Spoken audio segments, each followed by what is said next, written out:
Welcome back to Unfair Housing. Thanks for joining us this week to dive into our discussion on white flight. As a reminder, we have several episodes available that cover the history of zoning, the post-Civil War era through the Great Migration, and the building of suburbia under the New Deal. If you missed any of our previous conversations on these topics, I recommend checking those out. Today, we'll take a look at how the influence of the housing industry and government policies shaped the perspective of white homeowners and renters, and how that was used to prey on their fear of integration to influence white America to flee to the suburbs. Before we get started, please remember this podcast is not meant to be an exhaustive discussion on housing segregation, but rather provide you with highlights of policies and practices that led to housing segregation. Also, we welcome lively discussion on the topics we raise, but we ask that you exercise kindness and consideration when making and responding to comments. Okay, Chris, let's get into it. Earlier in the season, we discussed the migration of Black Americans to other areas of the country as they adjusted to changes following the end of slavery and the impact it had on housing. But they weren't the only ones moving. As a result of Black Americans integrating into society, white Americans also began changing where they lived, and for some, who they lived near. The movement of the white population to the suburbs, due to the growing presence of racial minorities in neighborhoods they lived in, is a phenomenon known as white flight. White flight occurred as early as 1925, but as we'll see, the 1940s, 50s, and 60s is when we saw significant movement, as well as changing conversations around race. As mentioned, white flight is the physical movement and relocation of the white population, but it was also a shift in the way desegregation was discussed and understood by white Americans. White flight was in part fueled by fear, assumptions, and concerns that the integration of schools and neighborhoods would lead to increased crime. This fear, rooted in racism, persisted, even when there was no evidence of increased crime. White Americans knew integration would also result in shared public spaces such as parks, schools, pools, restaurants, public transit, and so on. This fear led some cities, such as Birmingham, Alabama, to close all city parks, and cities such as St. Louis, Missouri, to close their public pools. According to historian Kevin Cruz, over time, these more traditional and explicit conversations around fear of increased crime began to shift to a focus on individual rights and freedoms, giving way to two primary motivations for white flight: racism and economics, but they remain intimately intertwined. Cruz's analysis of white flight focused on the local level, where efforts to maintain segregation were made, despite shifts in federal law. In addition to economics and racism, individualism and individual rights discourse also began to really take root between the 1940s and 1960s. As segregation became illegal, the white population began to shift their conversation. They began to believe desegregation conflicted with their ability to make choices for themselves. They wanted to choose who they would live by, associate with, and send their kids to school with. Anything that restricted their ability to do so, like desegregation, was a challenge to their rights. Historically, white flight took place in roughly three phases. During the late 1940s and early 1950s, it was neighborhoods of working-class whites that began seeing neighborhood integration. As more jobs became available to the Black population following World War II, Black Americans began moving into urban neighborhoods closer to work, previously occupied only by white people. This left white Americans feeling as if their neighborhoods were being invaded by Black Americans. In an attempt to resist the changing landscape, neighborhood patrols were established to ensure no Black American would even step foot into the neighborhood, and neighborhoods attempted to become white only by including restrictive covenants on property transfers. But as mentioned in Episode 1, in 1948, the Supreme Court delivered Shelley v. Kramer, which ruled race-related restrictive covenants were unconstitutional. In some cases, white homeowners sought another way to address the influx of Black residents. For example, in Mosley Park in Atlanta, Georgia, white homeowners, fearing property values would rapidly decrease because of the new Black residents, got together and agreed to sell their entire block of homes to Black families.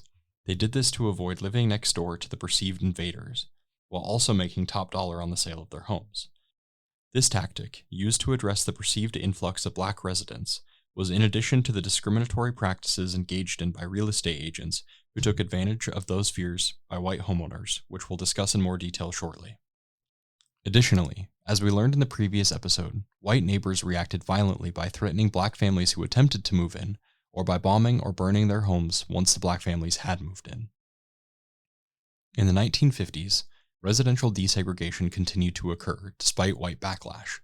It was during this decade there was a shift in federal law that resulted in desegregation of parks, buses, schools, and other public accommodations following the Supreme Court decision in Brown v. Board of Education, which found Plessy v. Ferguson's separate but equal doctrine in public places violated the Equal Protection Clause of the 14th Amendment.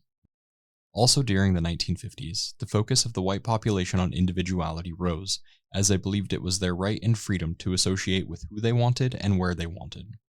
With the influx of Black Americans moving into white neighborhoods, came an influx of Black Americans using public spaces that were originally used by the white population. Ultimately, this led to an abandonment of these public accommodations, such as parks and schools, by white Americans. In the place of these public accommodations, the white population began to create and utilize private facilities, believing that public spaces had been stolen from them. As white Americans began moving, tax dollars also moved, which led to a decrease in funding for public spaces. We'll talk about this more in a future episode on urban renewal. Because funding was decreased, public accommodations, now primarily utilized by the Black population, began falling into disrepair. This further contributed to the perception that an increase of Black Americans would cause neighborhoods to turn into slums. Finally, during the 1960s, as the civil rights movement progressed, white segregationists worked to maintain the racial status quo in their communities. These segregationists formed local organizations called citizens' councils to advocate against local integration following the Supreme Court decision in Brown v. Board of Education. This led local governments to come up with strategies to avoid further clashing between the races over integration. The Peyton Forest Wall in Atlanta, Georgia is a perfect example of the city's attempt to implement physical methods used to create separation of neighborhoods by race and avoid conflict. In the early 1960s, Atlanta, Georgia often served as a spotlight for civil rights achievement. Many noted activists and organizations came from or spent time in Atlanta. But this is not the full story of the city of Atlanta.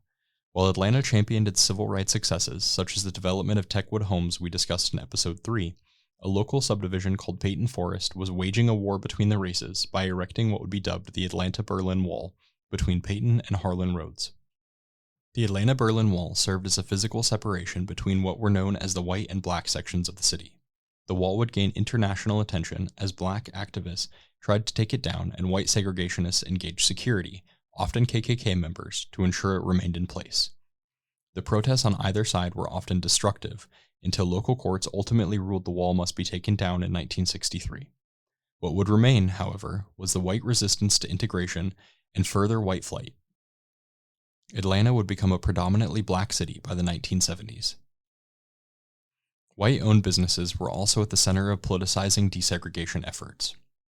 They were often the focal point of sit-ins protesting the business's segregation policies, while simultaneously facing intimidation tactics from local white citizens' councils to discourage integration. As a result, white people began to flee for more secure business opportunities. For these reasons, white flight during this period served as a part of a larger political movement, rather than a simple physical relocation of white populations. While the violence and mass evasion of integration began to subside, white populations used more subtle measures to ensure continued segregation. For example, segregationists took to the courts to argue for their freedom to exercise individual rights, as well as continued efforts toward privatization. This individualism argument would be the foundation of white Southern conservatism for decades to come. Further, many white segregationists began to argue that any remaining segregation was not based on race, but rather it naturally occurred due to differences like socioeconomic status. Thanks for listening so far. We'll take a short break, and when we return, Alicia will discuss the role real estate agents played in creating and perpetuating white flight. Hey folks, Morgan here again. We hope you're enjoying the Unfair Housing Podcast so far. Thank you for joining us, and remember, if you or someone you know is experiencing housing discrimination, or if you would like to schedule a fair housing training, contact our Fair Housing Unit at 800-875-8785. That's 800-875-8785. To see if you qualify for other legal assistance, contact the CLS helpline at 800-405-1417. That's 800-405-1417. Don't forget, give us a like and a follow, and please share the series with your friends and family. Also be sure to follow CLS on Instagram, Facebook, and X. Welcome back. As Chris mentioned, real estate agents, often referred to as speculators at the time, played a significant role in white flight.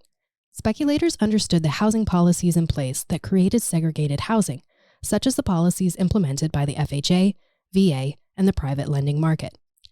As you'll recall, these programs prohibited the extensions of loans in minority neighborhoods, or in neighborhoods too closely located to minority neighborhoods.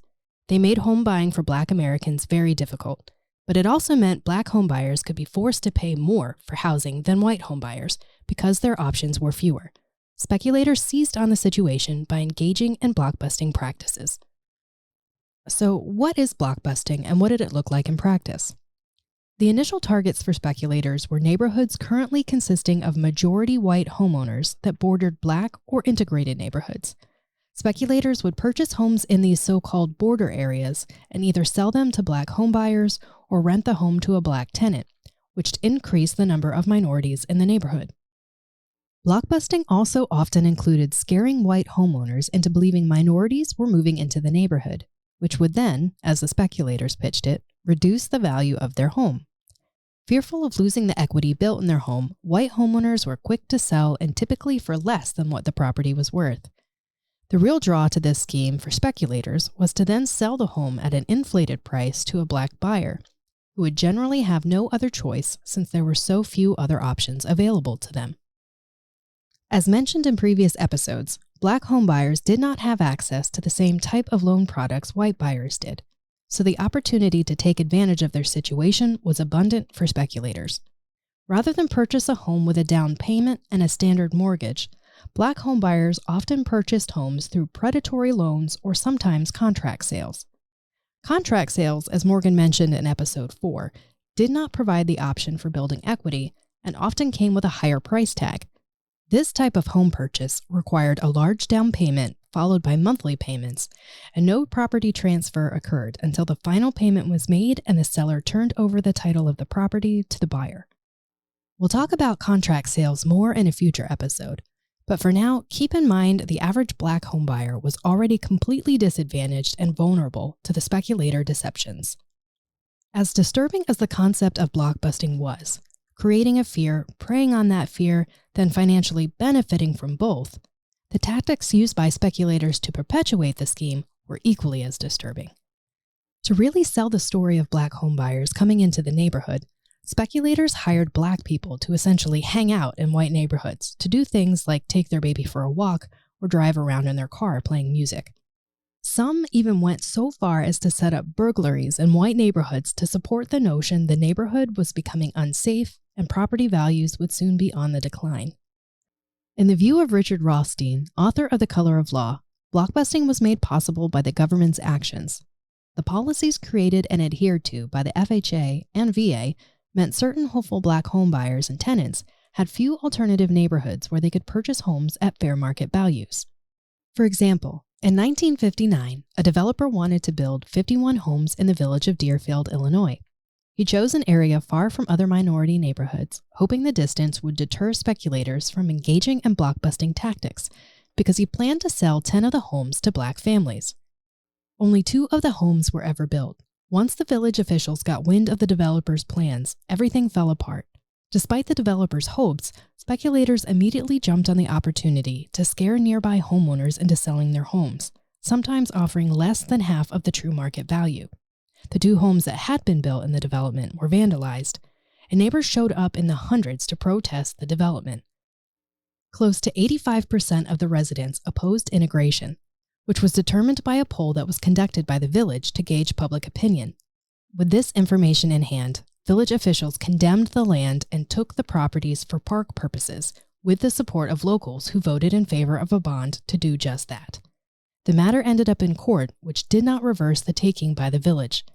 The court reasoned the village could not compel voters to refrain from expressing racial bias in their voting decisions, nor had there been a prospective Black purchaser identified before the property was condemned. Thus, the village's actions were not racially motivated.